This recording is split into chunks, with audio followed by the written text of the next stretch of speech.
Welcome to Connecting the Dots with Bishop Robin Michael Beach, a nexus of profound theological insight and actionable leadership, spiritually and civically. From the arena of civic duty and government to the global mission field, we bridge the gap between ancient wisdom and 21st century reality.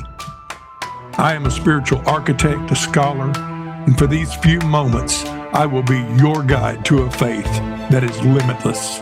Now, let's begin the conversation. Let's connect the dots.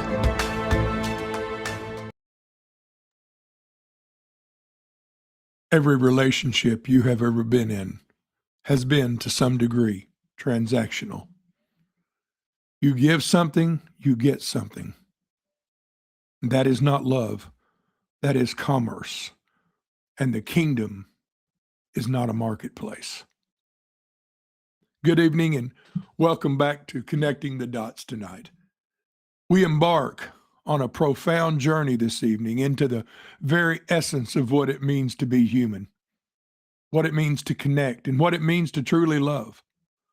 We're kicking off a new arc in our series focusing on the pillar of love, specifically examining it through the lens of the sociology of the kingdom. And I want to start with a diagnosis tonight, a hard look at the cultural landscape that shapes our understanding, or perhaps our misunderstanding of love. Our contemporary society, particularly in the West, is deeply entrenched in what I call the commodification of relationships. This isn't just a casual observation. It is, in my estimation, the defining sociological feature of a late-stage capitalism, as it has insidiously seeped into the most intimate corners of human connection. Now think about it. We live in a world where everything from our daily coffee to our personal data is assigned a value. It is bought and sold. And it was perhaps inevitable that this market logic would eventually colonize our affections, our friendships, and even our deepest desires for intimacy. Now, I want you to consider the rise of dating apps. What began as a seemingly convenient way to meet people has, for many, devolved into a digital marketplace for human connection. Profiles are curated like product listings, highlighting features and benefits, while potential partners are swiped left or right based on superficial criteria. The nuanced dance of human attraction, the slow unfolding of personality, the serendipitous discovery of shared values, these are often reduced to a series of data points and ascetic judgments. Intimacy, once a sacred space of vulnerability and mutual discovery, has been transformed into a transaction. It's a negotiation of perceived value. We are, in essence, marketing ourselves and, in turn, evaluating others as commodities. I want you to drop a comment in the chat tonight if you've ever felt like you were on a digital conveyor belt of potential partners, each one feeling less like a soul and more like a fleeting option. And it doesn't stop there. Social media, ostensibly designed to connect us, has paradoxically turned friendship into an audience. Our lives become curated performances, meticulously edited highlight reels, designed to elicit likes, shares, and comments. The depth of genuine connection, the messy, unglamorous reality of true companionship is often sacrificed at the altar of public perception. We accumulate friends and followers as if they were social currency, mistaking the quantity for quality and external validation for internal fulfillment.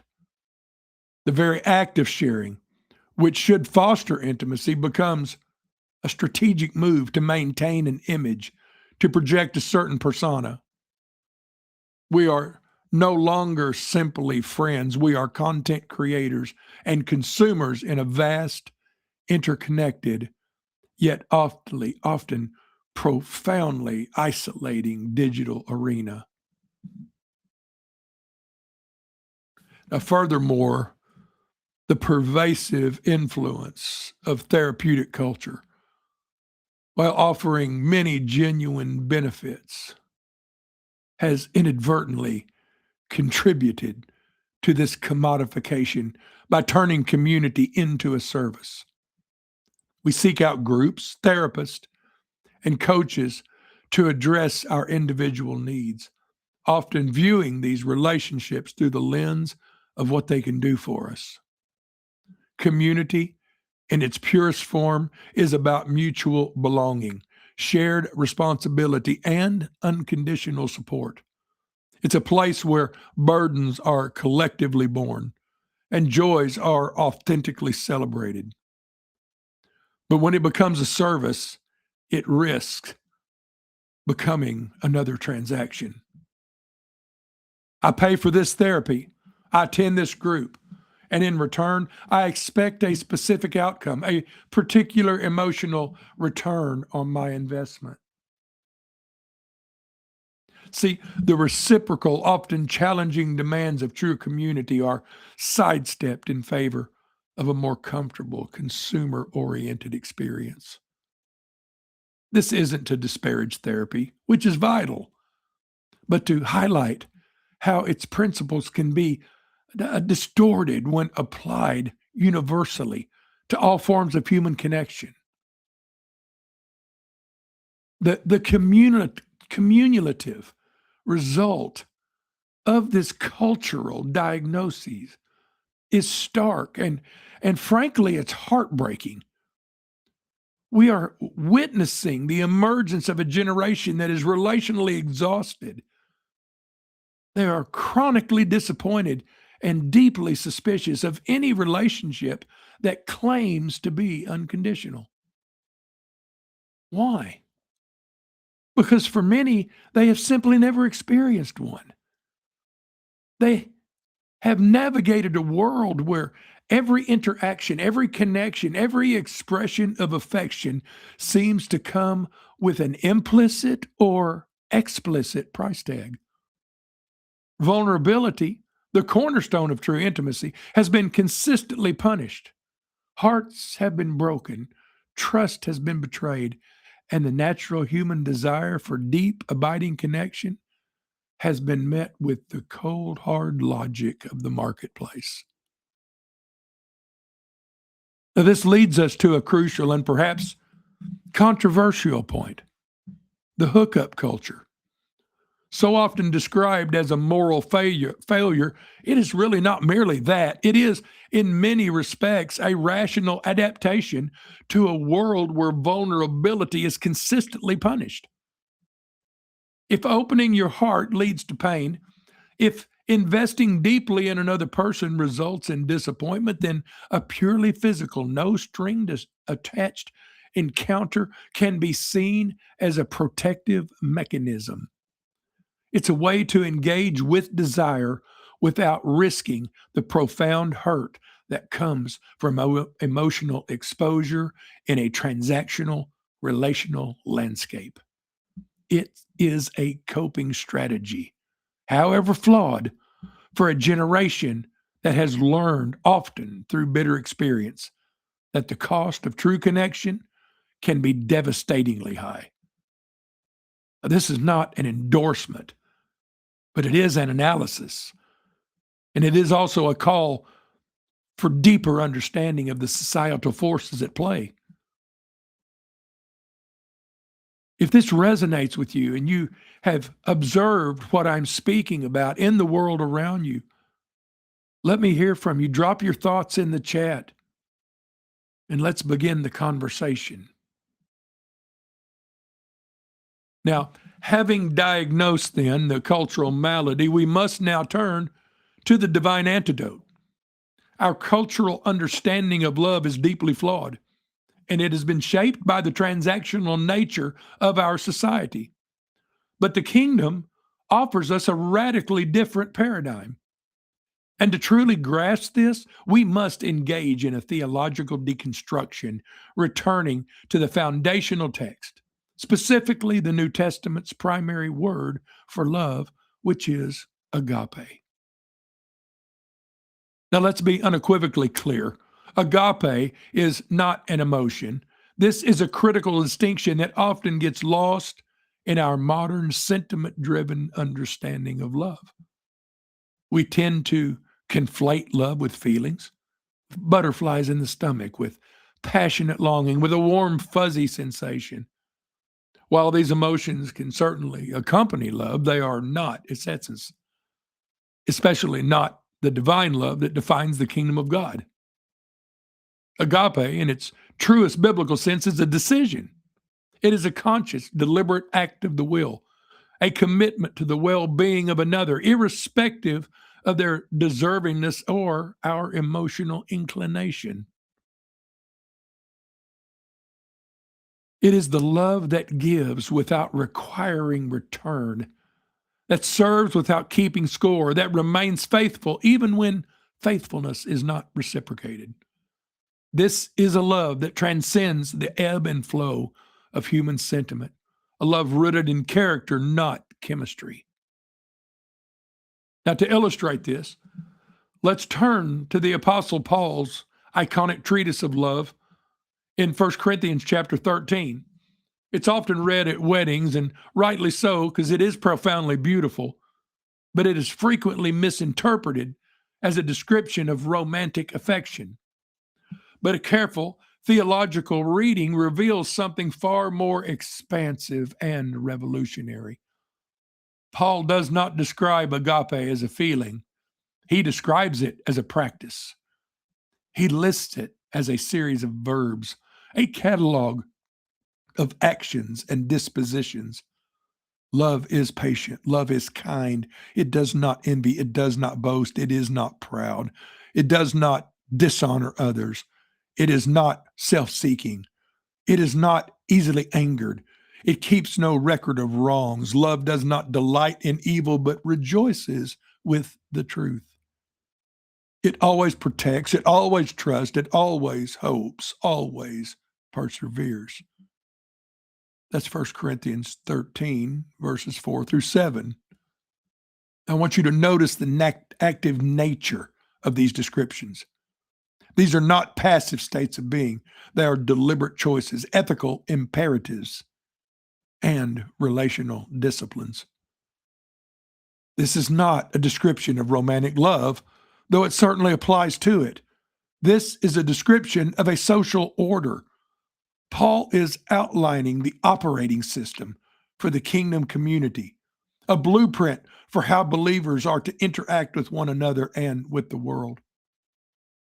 The kingdom community is not organized by attraction or affinity, by shared hobbies or similar backgrounds, though these can be pleasant byproducts. No, the kingdom is organized by agape, the love that does not need anything from you in order to give everything to you. This is the antithesis of the transactional world that we just diagnosed. In the marketplace, this is definitely a transactional world. You give and you get. But in the kingdom, you give because you have received, and you give without expectation in return, mirroring the divine generosity of God Himself. Now let's unpack some of these practices. Love is patient. Now, we live in a world of instant gratification where we expect immediate responses and quick resolutions. Agape calls us to a profound stillness, a willingness to endure, to wait, to bear with imperfections and delays. It is the patience of a farmer waiting for the harvest, not the impatience of a consumer demanding immediate delivery. Love is kind, And kindness is not weakness, it is strength under control, a deliberate choice to extend grace, compassion, and gentleness, even when provoked or inconvenienced. It's the opposite of the sharp retort, the cutting remark, the dismissive gesture that so often characterizes our online and offline interactions. It does not envy. It does not boast. It is not proud. See, these are antidotes to the rampant self promotion and competitive spirit that fuels our social media feeds and career ladders. Agape celebrates the success of others, not with a grudging spirit, but with genuine joy. It doesn't need to draw attention to itself because its focus is outward on the other. It understands that the true greatness in the kingdom is found not in self exaltation, but in humble service. It does not dishonor others. It is not self seeking. And this strikes at the heart of our transactional culture. Agape respects the inherent dignity of every individual, regardless of their status or utility. It does not exploit, manipulate, or use others for personal gain. It seeks the good of others, even at personal cost. I'd like to hear from you again. Drop a comment in the chats there if you're starting to see how radically different this is from the world's definition of love. Share with me some of your thoughts concerning this radical department and deportation, literally, of our concept of love. See, it is not easily angered. It keeps no record of wrongs. This is perhaps one of the most challenging aspects of agape in a culture that thrives on grievance and retribution. We are quick to take offense, quick to hold grudges, quick to demand apologies and exact penalties. But agape, empowered by divine grace, chooses forgiveness. It actively releases the burden of past hurts, refusing to allow bitterness to take root.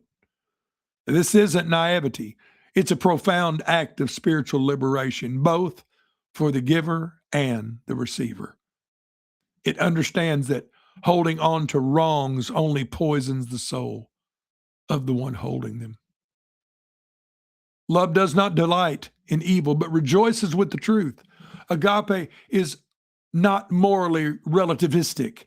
It stands for justice, for righteousness, for what is good and true. It confronts evil, not with hatred, but with a steadfast commitment to truth and restoration. And finally, it always protects, it always trusts, it always hopes, it always perseveres.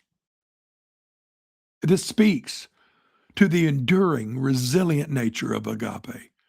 It is not easily defeated. It does not give up on people. It sees potential even in the most broken.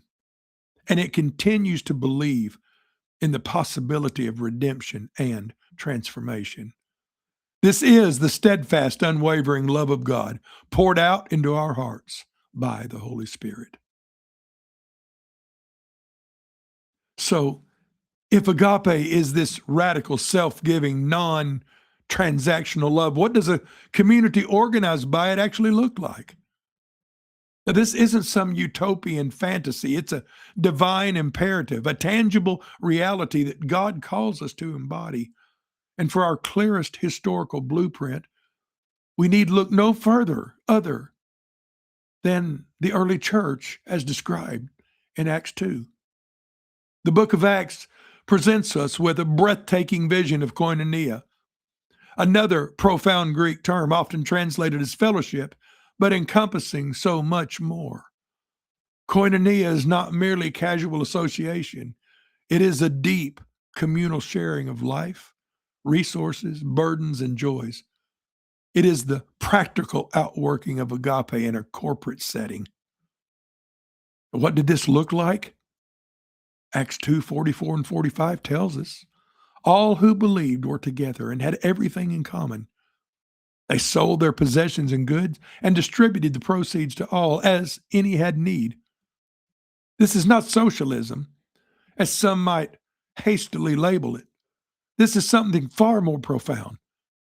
This is the spontaneous, spirit empowered overflow of agape, where individual ownership gives way to communal stewardship, driven not by coercion, but by compassion. Now, I want you to imagine that a community where the concept of mine is subsumed by ours.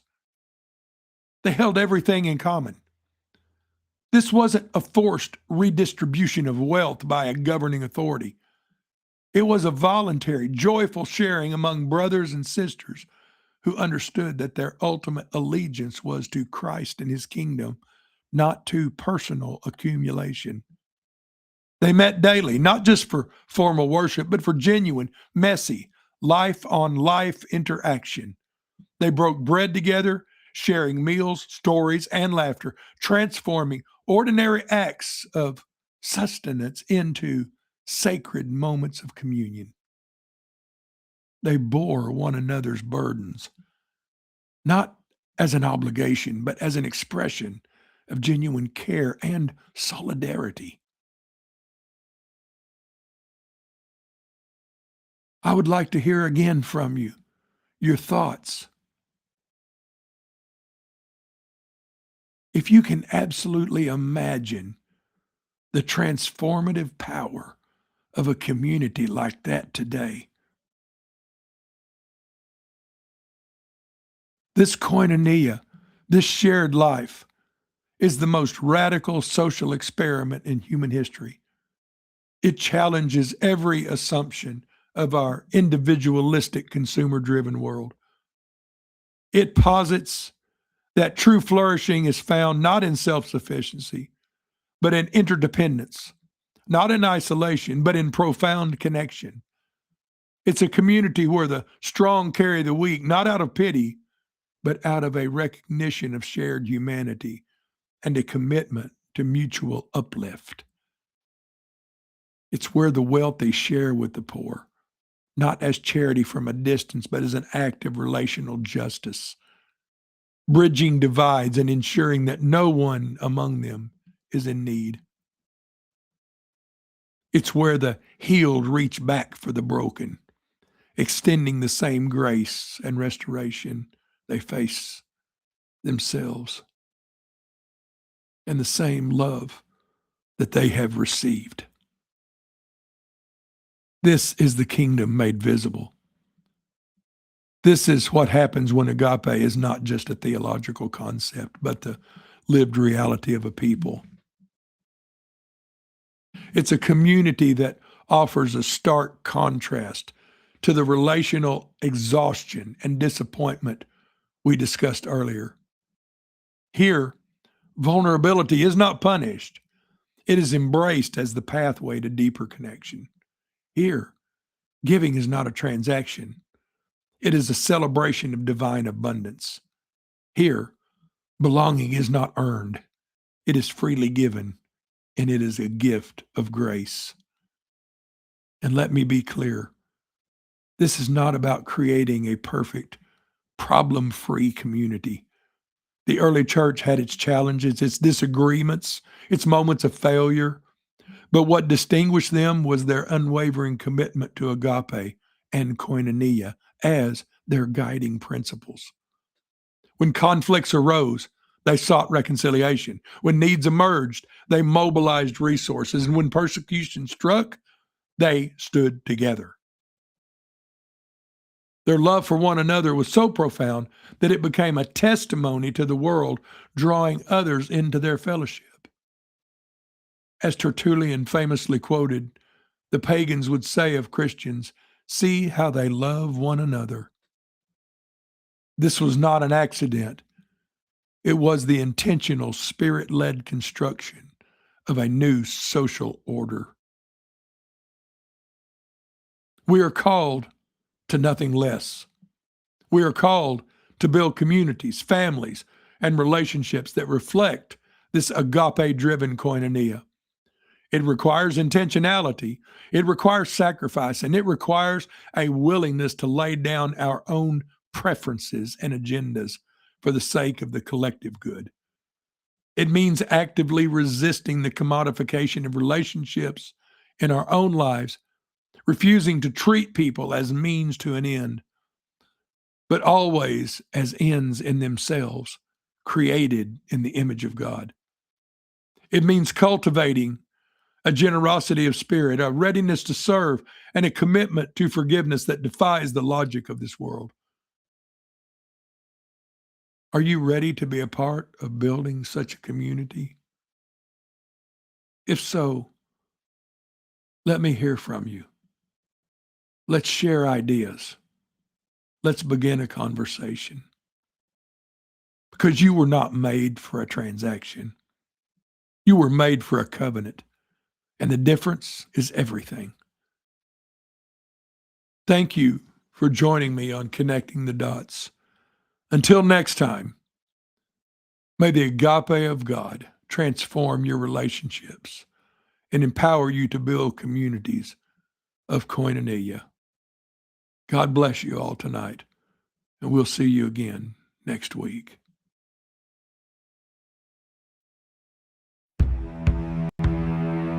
You've been listening to Connecting the Dots with Bishop Robin Michael Beach. It is our sincere hope that today's insights have equipped you to lead with depth and live with clarity. To continue the journey and access more resources, look for me online at Robin Michael Beach Unlimited or follow my work with Bridgeway Global across all platforms. Remember, the dots are waiting to be connected. Ancient wisdom is yours for today's challenges. Until next time, stay provocative, stay authentic, and stay empowered. This has been a production of Robin Michael Beach Unlimited.